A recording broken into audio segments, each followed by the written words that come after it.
Hello everyone, welcome to a new video. তো বেশিরভাগ সময়ে যে ভিডিওগুলো শেয়ার করা হয় তাতে খুব শার্প ফেসড এরকমই ব্রাইডরা থাকে। হ্যাঁ, আমার পেজে প্রচুর এরকম সুন্দর একটু হেভি চেহারার ব্রাইডও রয়েছে। তো আজকে ভাবলাম সেরকমই গরমে করা একজন ব্রাইডের ভিডিও তোমাদের সাথে শেয়ার করি। তো ওর ছিল ওয়াটার রেজিস্ট্যান্ট মেকআপের বুকিং। সেই মতো করেই আমরা ফার্স্টে ময়শ্চারাইজার, তারপরে ম্যাজিক ড্রপ, তারপরে এখানে আমি ইউজ করছি যেটা সবসময় করি বেকার ইলুমিনেটার, তার সাথে সাথে কালার কারেক্টিং করছি, আর তারপর এয়ার ব্রাশ ফাউন্ডেশন ইউজ হচ্ছে। তো যেটা বলার সেটা হচ্ছে গরমে সত্যি কথাই এত গরম ছিল যখন স্পেশালি ওর টাইমটা ছিল, তখন ওয়াটার রেজিস্ট্যান্ট মেকআপটা দরকারি। কিন্তু একটা জিনিস কিন্তু তোমাদের সবাইকে বলার, সেটা হচ্ছে ওয়াটার রেজিস্ট্যান্ট মেকআপ হয় কিন্তু সোয়েট প্রুফ মেকআপ কিন্তু হয় না।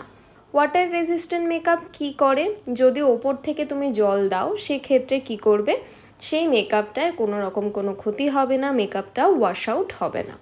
কিন্তু তার মানে এটা নয় যে ভেতর থেকে যদি প্রচুর পরিমাণে ঘাম হয় সেটাকেও রেজিস্ট করবে। সেই ঘাম থেকে মেকআপের যেন কোনো রকম কোনো প্রবলেম না হয় সেটাকে দেখবে। একদমই কিন্তু এটা ভুল ধারণা। তার মানেটা কি? তার মানে হচ্ছে উপর থেকে আমি যত ইচ্ছা জলের লেয়ার দিই, কোনো প্রবলেম না হলেও ভেতর থেকে যদি সোয়েটিং হয় সেটা কিন্তু ন্যাচারালি মেকআপটাকে খারাপ করতে পারে যদি তুমি মেনটেন করতে না পারো। তো তোমরা মোটামুটি সবাই জানো যে আমার এঙ্গেজমেন্ট হয়েছিল নভেম্বরে। তো ওই টাইমটাতে যেটা ছিল, ঠান্ডা পড়ে গেছিলো, কিন্তু সামহাও 23-24 তারিখে আবার একটু গরম ছিল। আর যেহেতু আমাদের ডান্স প্রোগ্রাম ছিল সেই জন্য প্রচুর গরমও লাগছিল।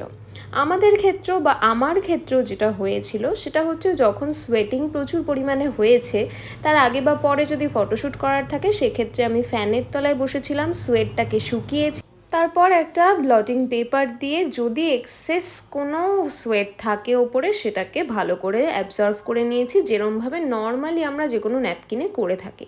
তো তোমরাও এই টেকনিকটাই ফলো করতে পারো। এক্সট্রা করে পাউডার পাফ করার বা এগুলোর দরকার সত্যি সত্যি হয় না, কারণ আমরা মেকআপটা এমনভাবেই করি যেটা লং লাস্টিং হয়।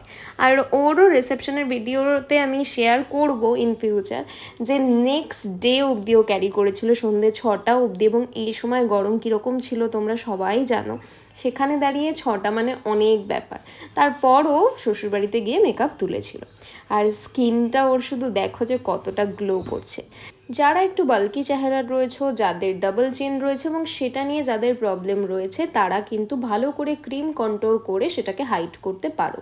হ্যাঁ, অবশ্যই পুরোপুরি একদম চিজেল চিন আসবে না, কিন্তু অনেকটাই হাইড হয়ে যাবে।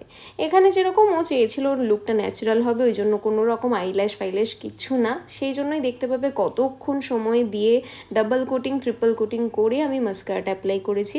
আর যেহেতু নিচ থেকে ভিডিওটা নেওয়া হচ্ছিল সেই জন্য মনে হচ্ছিল যে চিনটা অনেক বেশি হেভি, যেটা আসলে অতটাও ভিজিবল হচ্ছিল না, যেরকম নর্মাল সেরকমই লাগছিল। আর আমার এত ভালো লাগছে, ওর যে বেসটা এত গ্লো করছিল, এত সুন্দর লাগছিল, এবং অল টোটাল লুকটা এত ভালো টার্ন আউট করেছিল যে আমরা প্রত্যেকে খুব হ্যাপি ছিলাম। আর অ্যাজ ইউজুয়াল আমি দুটো ফিক্সার অ্যাপ্লাই করি। এখানে সেকেন্ড ফিক্সার ছিল আরবান ডিকের, আমার রিসেন্ট ফেভারিট ফিক্সার আরবান ডিকের, তো সেটা লাস্টে অ্যাপ্লাই করছিলাম। আর এই যে অলমোস্ট ও পুরোটাই রেডি। এবার দেখো কতটা শার্প লাগছে চিনটা, যেরকম নিচ থেকে করার সময় লাগছিল ভিডিও সেরকম কিন্তু একদমই লাগছিল না।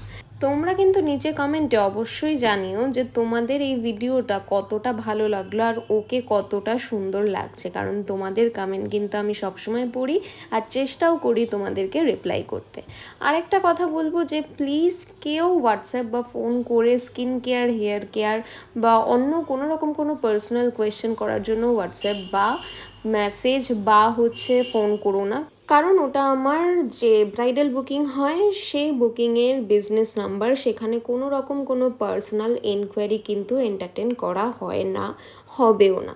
সেখানে দাঁড়িয়ে তোমরাও হয়তো মন খারাপ করতে পারবে। যাই হোক, তো আজকের মতো তাহলে চলো, টাটা।